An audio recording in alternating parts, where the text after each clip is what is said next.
अमेरिकी राष्ट्रपति Donald Trump ये दावा कर रहे हैं क्योंकि ईरान के किसी नेता के साथ डील पर बातचीत चल रही है और इसके बाद से ईरान में अजीब सी हलचल है। ईरानी नेता एक के बाद एक बयान दे रहे हैं और ट्रंप के दावों को खारिज कर रहे हैं। सब सुप्रीम लीडर मुस्तफा खामनेई के साथ खड़े होने की बात कर रहे हैं। देखिए, ईरान को जानने वाले ज़्यादातर ये मानते हैं कि जब तक मुस्तफा खामनेई या इस्लामिक रेवोल्यूशनरी गार्ड कॉर्प्स यानी कि IRGC नहीं चाहेगी, तब तक कोई डील नहीं हो सकती है, क्योंकि सरकार उतना ही करेगी जितना सुप्रीम लीडर कहेंगे। तो फिर बात कौन कर रहा है? क्या डोनाल्ड ट्रंप ने IRGC में फूट डाल दी है? और कौन है वो शख्स जो ट्रंप के जाल में आ गया है,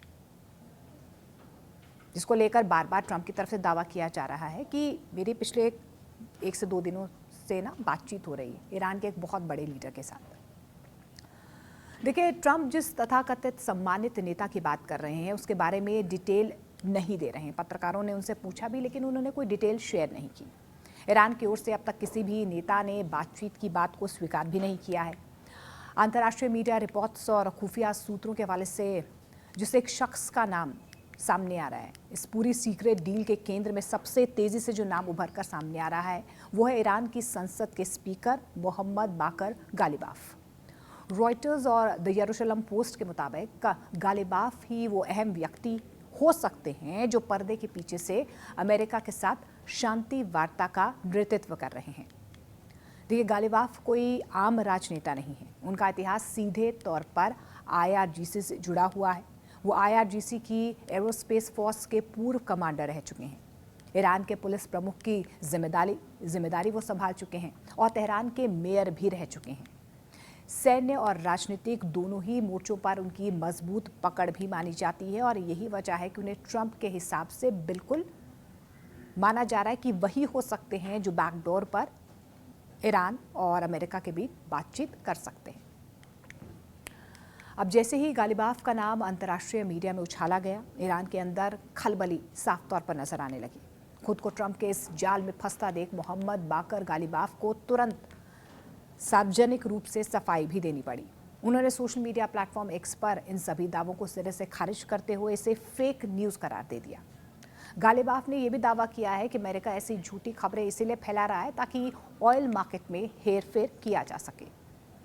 स्ट्रेट ऑफ हॉर्मुज बंद होने से कच्चे तेल की कीमतें $100 के पार हैं और गालिबाफ का ये कहना है कि ट्रंप केवल और केवल बाजार को शांत करने के लिए इस तरीके से एक झूठा नैरेटिव गढ़ रहे हैं।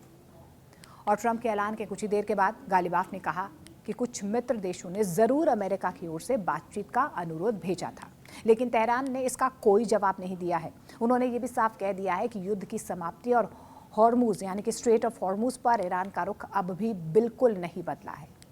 हालांकि रॉयटर्स ने ईरान के एक सीनियर अधिकारी के हवाले से ये बताया है कि अमेरिका ने शनिवार को ईरानी संसद के अध्यक्ष गालिबाफ से मुलाकात का अनुरोध किया था, लेकिन तेहरान ने अभी तक कोई जवाब यहां पर नहीं दिया है। तो ईरान अमेरिका तनाव के बीच ये नया नाम तेजी से सुर्खियों में है, मोहम्मद बगैर गालिबाफ।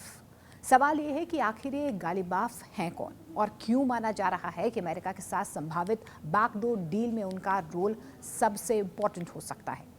गालिबाफ सिर्फ ईरान की संसद के स्पीकर ही नहीं है, बल्कि उनका अतीत बेहद मजबूत और रणनीतिक रहा है। वो पहले तेहरान के मेयर रह चुके हैं।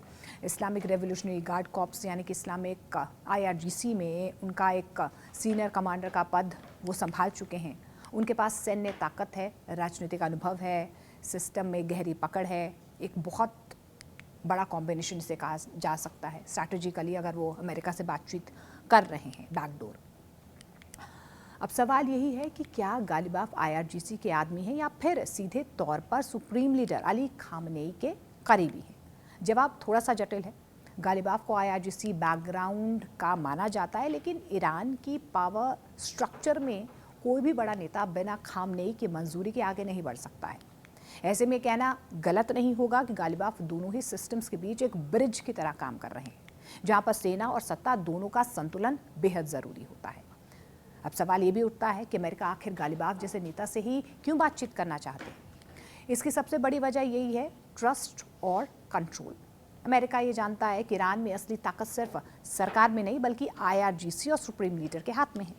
ऐसे में गालिबाफ जैसे शख्स जो दोनों पक्षों को समझते हैं एक नेगोशिएशन चैनल बन सकते हैं, खासतौर पर तब जब मौजूदा हालात में खुलकर बातचीत करना दोनों देशों के लिए राजनीतिक रूप से जोखिम भरा है।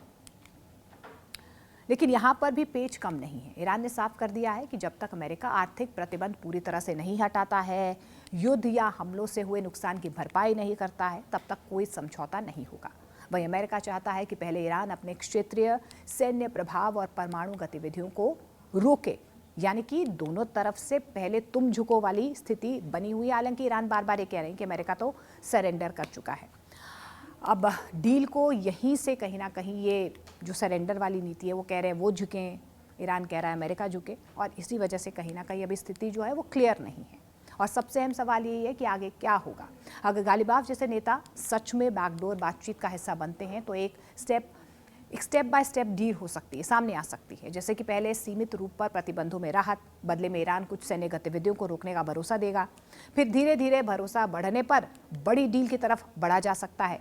लेकिन अगर कट्टरपंथी गुट हावी हो गया या किसी भी तरफ से कोई बड़ा हमला हो गया तो ये बातचीत पूरी तरह से पटरी से उतर सकती है। तो कुल मिलाकर मोहम्मद बाकर गालिबाफ इस वक्त एक ऐसे चेहरे के रूप में उभर रहे हैं जो ईरान की पॉलिटिक्स, मिलिट्री और इंटरनेशनल डिप्लोमेसी तीनों के बीच एक कड़ी बन सकते हैं। लेकिन ये रास्ता आसान नहीं है। एक तरफ भरोसे की कमी है, दूसरी तरफ राजनीतिक दबाव है, और इन सब के बीच ये देखना बेहद दिलचस्प होगा कि क्या गालिबाफ सच में इस संकट को कम करने में कोई भूमिका निभा पाते हैं या फिर ये सिर्फ एक और अधूरी कोशिश बनकर रह जाएंगे।